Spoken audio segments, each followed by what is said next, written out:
భాషను అందించవలసినటువంటి మహాత్ములు ఉన్నారు. ఒకరు ఇప్పుడు మాట్లాడబోతున్నారు.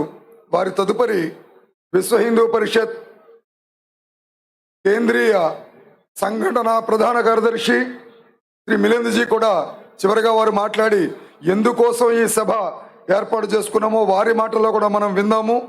ఇప్పుడు ఎంతసేపటి నుంచో మనం ఎదురు చూస్తున్నాం. స్వామీజీ కూడా పిలవడానికి వెళ్ళినప్పుడు ఒక మాట అన్నారు, అది అక్షర నిజం చేశారు. మీరు ఎప్పుడు మాట్లాడమంటే అప్పుడు మాట్లాడతాను అన్న మాట నన్ను ఒళ్ళు గగురు పొడిచింది. స్వామీజీ ఆ మాట అంటున్నప్పుడు నేను విన్నది నిజమేనా అనుకున్నాను. కానీ నిజం, మీ లక్షలాది మంది సాక్షిగా ఒక్కసారి కూడా నేను వెళ్ళాలి అని టైం చూపించలేదు నాకు స్వామీజీ. కాబట్టి అటువంటి పుణ్యమూర్తి మన శ్రీమన్నారాయణ త్రిదండి చిన్నజీవి స్వామీజీ వారిని వేంచేసి భక్త మహాశైలందరికీ కూడా తమ అమూల్యమైన అనుగ్రహ భాషణాన్ని అందించి ఉత్తేజితం చేయవలసిందిగా మీ పాదాలను బట్టి ప్రమాణం చేస్తూ ప్రార్థిస్తున్నాను.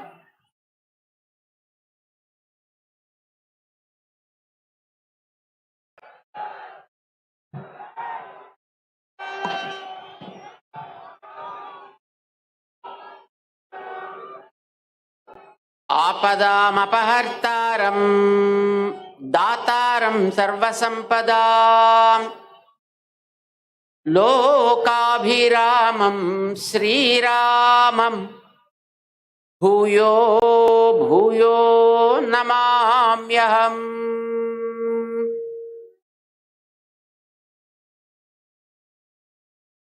ప్రియ భగవద్బంధువులారా, హైందవ శంఖారావం పిలుపుతో మన రాష్ట్రపు నలుమూలల నుంచి ఇక్కడికి శ్రద్ధతోటి, భక్తితోటి, ప్రేమతోటి, అంకిత భావంతో, శ్రమ పక్కన పెట్టి వచ్చిన మీ అందరికీ ముందుగా మేము అనేక మంగళాశాసనాలు చేస్తున్నాం. మీరందరూ ఎండలో కూర్చుని ఉన్నారు, ఎండని మీరు ఆస్వాదిస్తున్నారు. మా స్వాములంతా చక్కగా నీడలో కూర్చున్నారు. కానీ మీ ముఖాల్లో ఆ ఎండని కూడా చల్లబరచగలిగేటటువంటి తేజస్సుని మేము గమనిస్తున్నాం.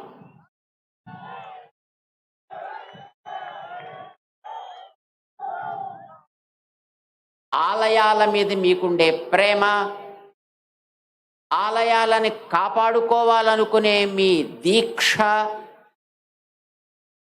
గ్రామ గ్రామాల నుంచి వచ్చినటువంటి ముదుసలులు కూడా ఇక్కడ ఉన్నారు. మేము ఇందాక వస్తుంటే చూసాం, కర్ర పట్టుకొని నడిచేటటువంటి 80 సంవత్సరాలు దాటినటువంటి మాతృమూర్తులు కూడా అలా వంగుతూ వంగుతూ వంగుతూ నడిచి వస్తున్నారంటే మీలో ఉండేటటువంటి ఆలయాల పైన మీ శ్రద్ధ ఆలయాలకి రక్ష. ఇది వర్ధిల్లాలి అని ముందుగా మేము ప్రార్థన చేస్తున్నాం. ఆలయాల గురించి చాలా మాట్లాడారు, ఇప్పటిదాకా మీకు చాలా చెప్పారు. మేము మిమ్మల్ని 2 సామాన్యమైన మాటలు అడుగుతాం, మీరు సమాధానం చెప్పాలి. మీలో ఎంతమంది సెల్ ఫోన్లు వాడతారు? అందరూ సెల్ ఫోన్ కొంతసేపు వాడిన తర్వాత ఏం చేయాల్సి వస్తుంది? దానికి మళ్ళీ రీఛార్జ్ చేయాలి. చెయ్యకపోతే సెల్ ఫోన్ పనిచేస్తుందా? సెల్ ఫోన్ లేకపోతే మన రోజు గడుస్తుందా?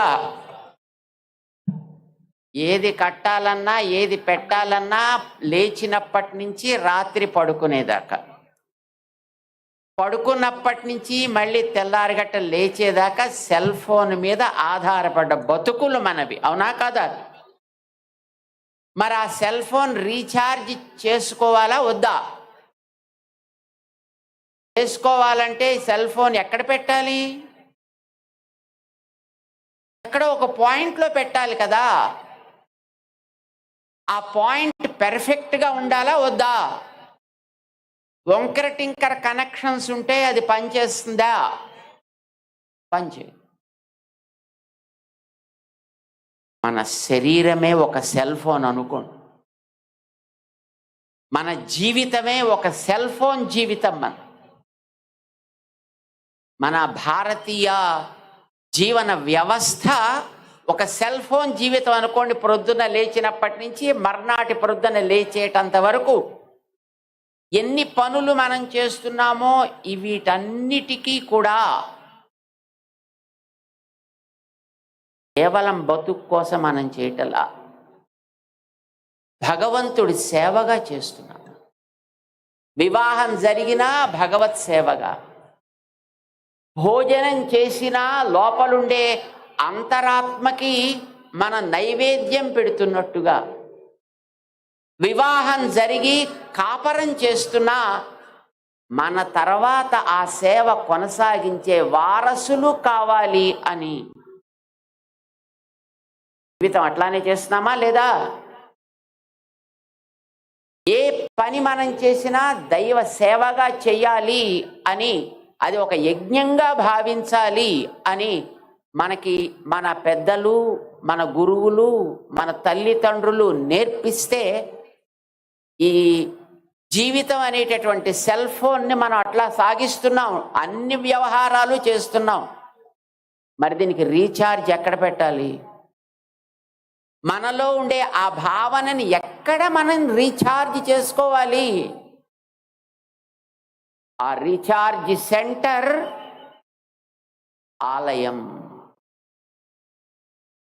ఆలయంలో మనం మళ్ళీ మన యొక్క మనస్సుని రీఛార్జ్ చేసుకోవాలంటే ఆలయపు వ్యవస్థ బాగుండాలా వద్దా?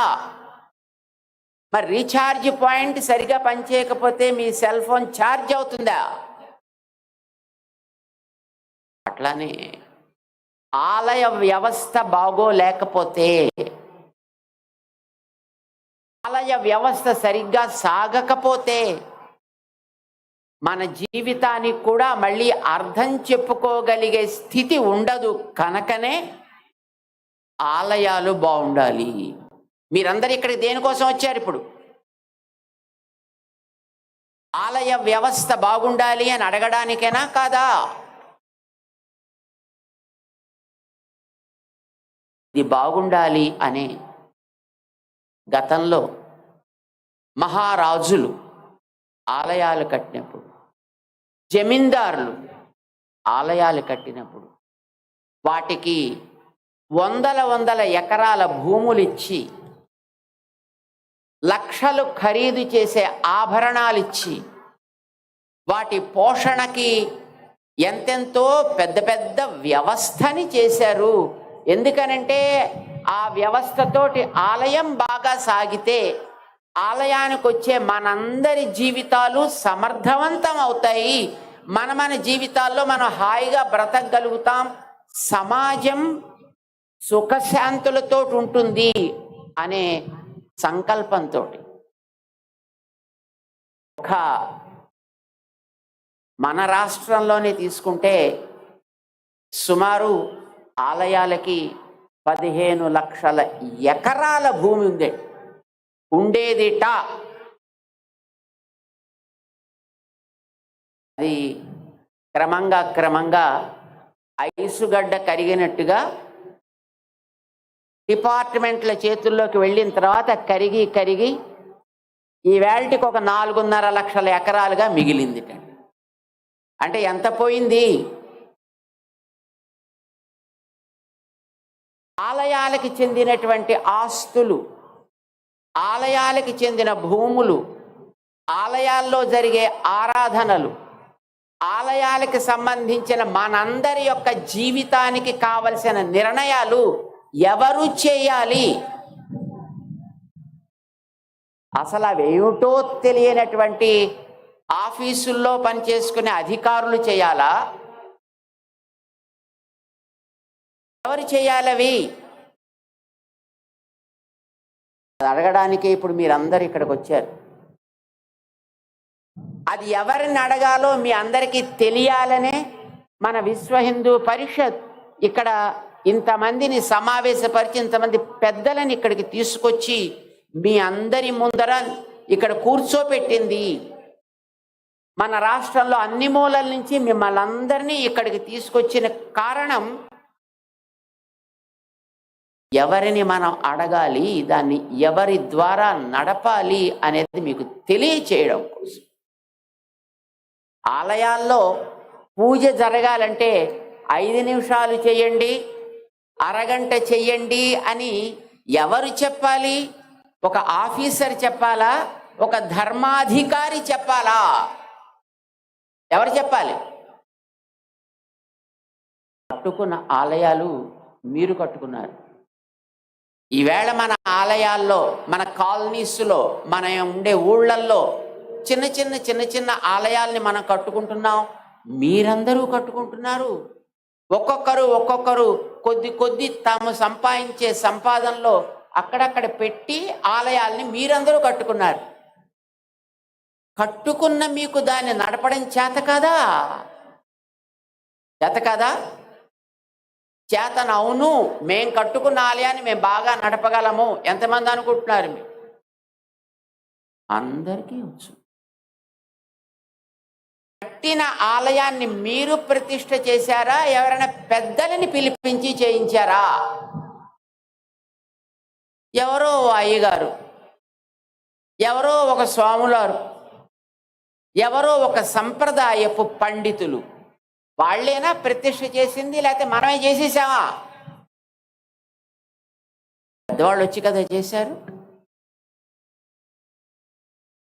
ఆలయంలో జరిగే ఏ సేవైనా, ఆలయానికి చెందిన ఆస్తులైనా, ఆలయానికి చెందిన ఆరాధనాది వ్యవస్థ అయినా, ఎవరు ఆయా ఆలయాలకి ప్రతిష్ఠాదులు జరిపి అక్కడ జరగవలసిన కార్యాలు ఇవి అని ఒక నిర్ణయం చేశారో, దానికి సంబంధించిన ఏ నియమ నిర్ణయాలైనా వాళ్ళ చెప్పు చేతల్లో ఉండాలే తప్ప ఆఫీసర్స్ చేతిలో ఉండకూడదు.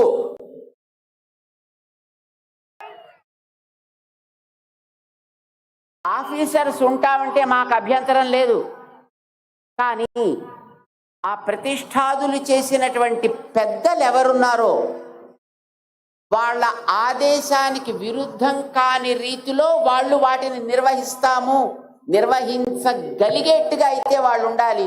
లేకపోతే వాళ్ళు అక్కడ ఉండాల్సిన అవసరం లేదు. అంగీకరిద్దామా దానికి? ఎండోమెంట్ డిపార్ట్మెంట్ ఉండాలా పోవాలా అది తర్వాత వాళ్ళు నిర్ణయం చేస్తారు. కానీ ఇప్పుడు మనం కోరేది ఒకటే, ఏ ఆలయమైనా, అది చిన్న ఆలయమైనా, తిరుపతి లాంటి పెద్ద ఆలయమైనా, సింహాచలం లాంటి ఆలయమైనా, దుర్గా అమ్మవారి ఆలయం లాంటిదైనా, వేములవాడ లాంటి ఆలయమైనా, ఏ ఆలయమైనా కానివ్వండి, ఆ ఆలయపు విధానం, ఆలయపు సంప్రదాయం, ఆలయపు పద్ధతి, అక్కడ ఆచారం, అక్కడ కట్టుబాట్లు వాళ్ళు చెబితే మనం అందరం వాటిని పాటిస్తున్నాం. ఇలా జరగాలి అని వారు నిర్ణయం చేస్తే మనం అందరం మన ఆఫీసులనో, ఉద్యోగాలనో, వ్యాపారాలనో పక్కన పెట్టి అందులో సేవలు అందిస్తున్నాం. కుర్రవాళ్ళంతా అందులో ఎన్నెన్నో రకరకాలైనటువంటి ఉత్సవాలు చేస్తున్నారు. పెద్దలు చేసిన నిర్ణయానికి కట్టుబడి, సమాజం అంతా దాంట్లో కట్టుబడి ఉండేటప్పుడు దానిని సక్రమంగా నిర్వహించడాని కోసమనే ఉండేటటువంటి ఆ ఎండోమెంట్ డిపార్ట్మెంట్లో ఉండే అధికారులు వాళ్ళకి ఏది అవసరమో దాన్ని చేయడానికి వాళ్ళు ఉండాలే తప్ప వాళ్ళు చేసేదాన్ని ఇది చేయకండి, అది చేయకండి, ఇలా చేయకండి, అలా చేయకండి అని చెప్పడానికి వాళ్ళకి అధికారం ఉండదు, ఉండకూడదు. ఒప్పుకుందామా దీన్ని? మీ ఆలయంలో ఉత్సవం 5 రోజులు జరగాలి అంటే ఆ జరగడానికి అక్కడ ఉండేటటువంటి పద్ధతిని ఎట్లా వినియోగించాలో దాన్ని పెద్దలు నిర్ణయం చేస్తే వాళ్ళని ఎగ్జిక్యూట్ చేయమని చెప్పండి, అమలు పరచమని చెప్పండి. అది దాటి వాళ్ళు చేయాల్సిన అవసరం లేదు. 1817లో ప్రారంభమైంది అసలు యాక్ట్. 1840లో దానికి ఒక స్వరూపాన్ని కల్పించి ఒక మేనేజ్మెంట్ కమిటీస్ దీంట్లో పెట్టుకోవచ్చును పెట్టారు. కానీ దురదృష్టం కొద్దీ ఈవేళ అలాంటి కమిటీలన్నీ రాజకీయ నాయకుల వల్ల వస్తున్నాయి. ఆఫీసర్లంతా బ్యూరోక్రటిక్ సిస్టంలో వస్తున్నారు. మొత్తానికి వీళ్ళు వాళ్ళు కలిపి దొందుకి దొందు అన్నట్టుగా ఆలయపు ఆస్తులని ఆలయపు ఆచారాలని కూడా పాడు చేస్తున్నారు. ఆస్తులన్నీ పోతున్నాయి. ఇందాక మన వారు లెక్కలు చెప్పారు. అక్కడ ఆధీనంలోకి మీరు తీసుకున్నప్పుడు ఇంత ఉండేది, ఇప్పటికి ఇంత అయింది, ఏం చేస్తున్నట్టు మీరు అని అడిగారు ఇందాక. అది వాస్తవం. మనం ఒక్క మాట జ్ఞాపకం పెట్టుకొని ఇక్కడి నుంచి ఇంటికి వెడదాం. మన ఆలయాలు, అది చిన్న గ్రామంలో చెట్టు కింద ఉండేటటువంటి ఓ అమ్మవారి సన్నిధి అయినా, ఎప్పటి నుంచో 100 సంవత్సరాలుగా వస్తుండేటటువంటి ఒక పెద్ద ఆలయమైనా, అక్కడ జరిగే ఆరాధనాది విధానాలని నిర్ణయం చేసేటటువంటి సంప్రదాయ ధార్మిక ఆచార్యులు పెద్దలు ఉన్నారు. వారి ఆదేశానికి విరుద్ధంగా అక్కడ ఏమీ జరగకూడదు. ఇది ఒకటి. రెండవది, ప్రతి ఆలయానికి కొంత ఆస్తి ఉంది. ఒక్కొక్క ఆలయానికి 1000 ఎకరాలు ఉంది. ఒక ఆలయానికి హుండీలో వచ్చే 4 డబ్బులు కావచ్చు. ఆ ఆస్తి ఈవేళ మనకి తరిగి కనిపిస్తోందంటే దాన్ని ఆక్రమించుకున్నటువంటి వాళ్ళు మధ్యలో ఎంతో మంది ఉన్నా 1996వ సంవత్సరంలో సుప్రీంకోర్టు ఒక నిర్ణయం చేసింది. ఆలయానికి చెందిన ఆస్తి ఎప్పుడు ఎక్కడ ఉన్నా, అది ఎన్ని చేతులు మారినా అది తిరిగి ఆలయానికే చెందించబడుతుంది. ఆక్రమించిన వాళ్ళందరినీ కూడా పక్కకి తొలగించడం జరుగుతుంది అనేది సుప్రీంకోర్టు నిర్ణయం చేసి ఇచ్చింది. అది అమలు జరిపించాల్సిన బాధ్యత మనందరికీ ఉంది. ఎందుకంటే ఆలయాల మీద ఆధారపడ్డ వాళ్ళ మనమే. అందుచేత మనం కోరేది, ఆలయాల యొక్క ఆస్తులను ఎవరెవరు ఎక్కడెక్కడ ఎంతెంత ఆక్రమించుకున్నారో అవన్నీ మళ్ళీ తిరిగి ఆలయానికి వచ్చేట్టుగా చెయ్యాలి. అడుగుదామా వద్దా? ఇది నెంబర్ 1. నెంబర్ 2, ఆలయాల్లో జరిగేటటువంటి ఏ ఆరాధన సమయాలు, ఆరాధనలో వాడే పదార్థాలు, ఆరాధనా సంబంధమైనటువంటి అంశాలని ఆయా ఆలయాలకు సంబంధించినటువంటి సంప్రదాయాన్ని, ఆగమాన్ని, పద్ధతిని తయారు చేసినటువంటి వ్యక్తులు ఎవరో వాళ్ళ ఆదేశానికి అతిక్రమించి ఏ అధికారి కూడా జరపటానికి వీల్లేదు.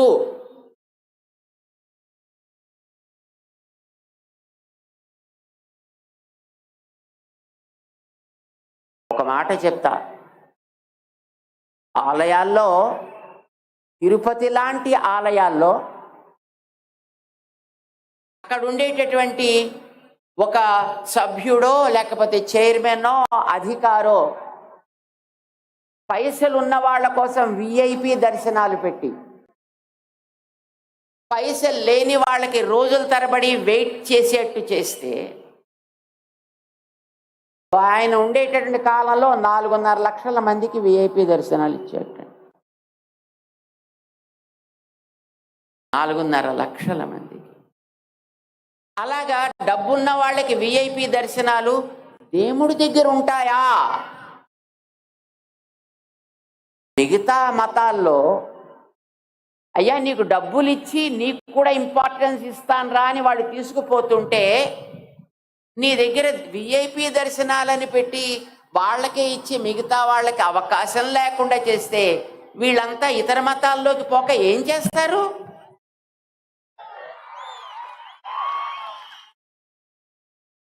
అంటే మీ డిపార్ట్మెంట్లో ఉండేటటువంటి ట్రస్ట్ బోర్డ్ అండ్ ఆఫీసర్స్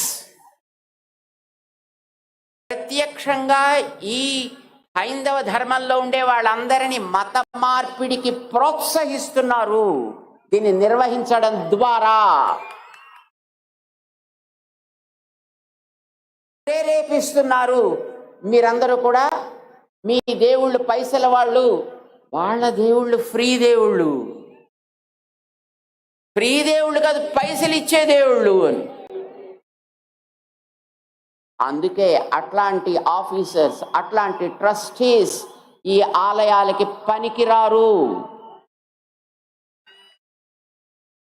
మీరు ఉండదలుచుకుంటే ఆ ధర్మాచార్యులు, ఆలయ నిర్మాణాన్ని చేయించిన వాళ్ళు, ప్రతిష్ఠ చేయించిన వాళ్ళు, సంప్రదాయాల్ని పరిరక్షించేటటువంటి ఇలాంటి మహానుభావులు ఏ నిర్ణయం చేస్తారో, దానికి వచ్చే పైస ఎట్లా వాడాలో, ఏ సమయాల్లో చేయాలో, ఎంత చేయాలో, వారు చేసినటువంటి నిర్ణయాలని అమలుపరచగలిగే మనస్సుంటే, అమలుపరచగలిగే శ్రద్ధ ఉంటే మీరు కంటిన్యూ చేయండి. అది లేదు అని అనుకుంటే వెంటనే అక్కడి నుంచి పక్కకి వాళ్ళని తొలగించవలే. అయితే అలాంటి పనులు చేయడానికి మేమంతా మీ ఆస్తుల్ని కాపాడుతున్నాం కదండి, కాపాడటం లేదు. ఎక్కడ 15 లక్షలు, ఎక్కడ 4.5 లక్షల ఎకరాలు, అంటే 10 లక్షల ఎకరాల ల్యాండ్ అంతా పోయిందా నీ గొప్పతనం వల్ల, నీ నిర్వాకం వల్ల. అందుకోసమనే మొట్టమొదట ఆయా ఆలయాలకు సంబంధించి ఉండేటటువంటి ఆస్తులన్నిటినీ ఎవరెవరు ఆక్రమించుకున్నా సరే వాటన్నిటిని తిరిగి మళ్ళీ ఆయా ఆలయాలకి ఇమ్మని సుప్రీంకోర్టు ఇచ్చినటువంటి నిర్ణయాన్ని అమలుపరచాలి. ఇప్పుడు ఆలయాలు ఎవరి మీద చేయి చాచి దేహి అని అడగాల్సిన అవసరం లేదు. ఆలయాలకి టికెట్లు పెట్టాల్సిన అవసరం లేదు. ఆలయాలు మన జీవితాలకు కావలసిన పవర్ఫుల్ ప్లగ్ ఇన్ సెంటర్స్ అవుతాయి. అప్పుడు మన జీవితాలనే సెల్ ఫోన్స్ని బాగా పని చేసేట్టుగా దాంట్లో ప్లగ్ ఇన్ చేసి 5 గంటలు పెట్టక్కర్లే, 1/2 నిమిషం పెడితే రోజంతా వాడుకోగలిగేంత శక్తిని మనకి ఆ ఆలయాలు ఇవ్వగలుగుతాయి. బంధువులారా, మనం వీటిని జ్ఞాపకం పెట్టుకుందాం. మన ఊళ్ళకి వెళ్ళిన తర్వాత వీటిని మనం సాధించడానికి చేయాల్సినటువంటి పనులేమిటో ఆలోచించి దానికి తగ్గట్టుగా మన టీమ్స్ని తయారు చేసుకుందాం.